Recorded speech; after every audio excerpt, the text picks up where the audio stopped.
വിശുദ്ധ മത്തായിയുടെ സുവിശേഷം 1-ാം അധ്യായം 18 മുതൽ 25 വരെയുള്ള വാക്യങ്ങൾ. എന്നാൽ യേശുക്രിസ്തുവിൻ്റെ ജനനം ഈ വണ്ണം ആയിരുന്നു. അവൻ്റെ അമ്മയായ മറിയ യൗസഫിന് വിവാഹം നിശ്ചയിക്കപ്പെട്ട ശേഷം അവർ കൂടി വരും മുമ്പേ പരിശുദ്ധാത്മാവിനാൽ ഗർഭിണിയായി എന്ന് കണ്ടു. അവളുടെ ഭർത്താവായ യോസെഫ് നീതിമാനാകൊണ്ട് അവൾക്ക് ലോകാപവാദം വരുത്തുവാൻ അവന് മനസ്സില്ലായക കൊണ്ടും അവളെ ഗൂഢമായി ഉപേക്ഷിപ്പാൻ ഭാവിച്ചു. ഇങ്ങനെ നനച്ചിരിക്കുമ്പോൾ കർത്താവിൻ്റെ ദൂതൻ അവന് സ്വപ്നത്തിൽ പ്രത്യക്ഷനായി. ദാവീദിൻ്റെ മകനായ യോസെഫേ, നിന്റെ ഭാര്യയായ മറിയയെ ചേർത്തുകൊള്ളുവാൻ ശങ്കിക്കേണ്ട. അവളിൽ ഉൽപ്പാദിതമായത് പരിശുദ്ധാത്മാവിനാൽ ആകുന്നു. അവൾ ഒരു മകനെ പ്രസവിക്കും. അവൻ തൻ്റെ ജനത്തെ അവരുടെ പാപങ്ങളിൽ നിന്ന് രക്ഷിപ്പാനിരിക്കൊണ്ട് നീ അവന് യേശു എന്ന് പേർ ഇടയണം എന്ന് പറഞ്ഞു. കന്യക ഗർഭിണിയായി ഒരു മകനെ പ്രസവിക്കും. അവന് ദൈവം നമ്മോടുകൂടെ എന്നർത്ഥമുള്ള ഇമ്മാനുവേൽ എന്ന് പേർ വിളിക്കും എന്ന് കർത്താവ് പ്രവാചകൻ മുഖാന്തരം അരുളി ചെയ്തത് നിവൃത്തിയാകുവാൻ ഇതൊക്കെയും സംഭവിച്ചു.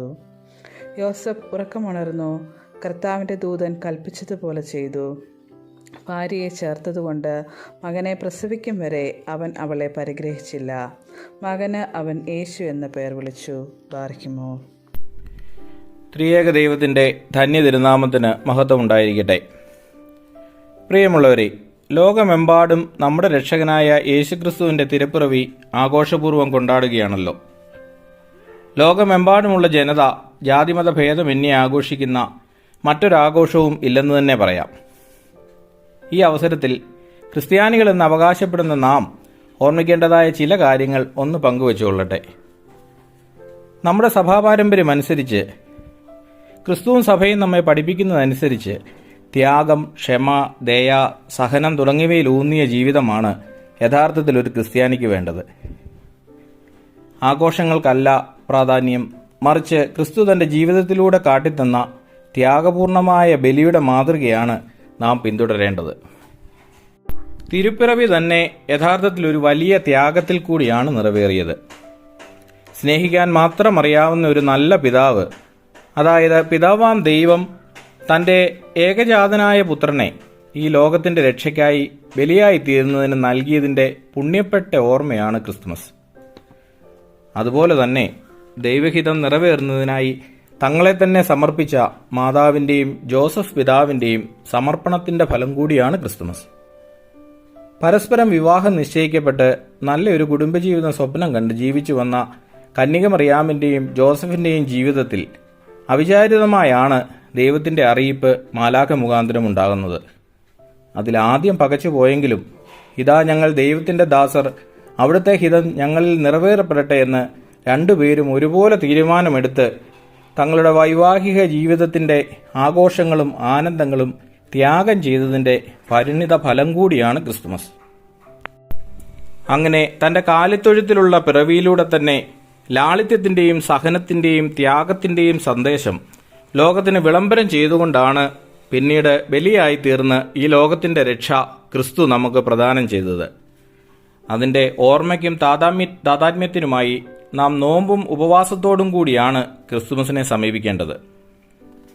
അങ്ങനെ നമുക്ക് രക്ഷ ലഭിച്ചതിൻ്റെ സന്തോഷവും ആഹ്ലാദവും അതിൻ്റെ പൂർണ്ണതയിൽ നമുക്ക് ക്രിസ്തുമസിൽ ആഘോഷിക്കാം. എല്ലാവർക്കും ശാന്തിയുടെയും സമാധാനത്തിൻ്റെയും ആഹ്ലാദത്തിൻ്റെയും ഒരു നല്ല ക്രിസ്തുമസും നവവത്സരവും ആശംസിച്ചുകൊണ്ട് നിർത്തുന്നു. ദൈവം നമ്മെ അനുഗ്രഹിക്കട്ടെ.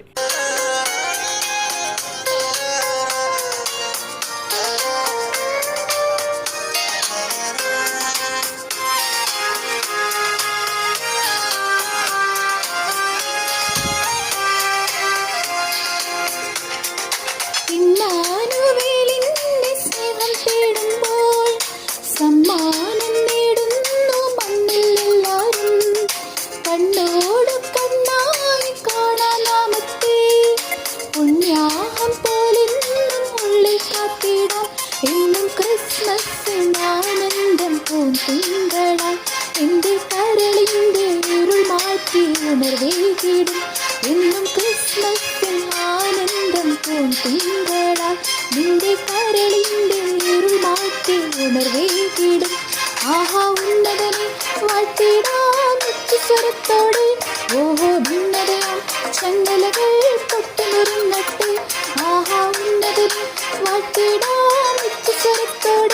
ഓ ഭിന്നതയാം ചെന്നല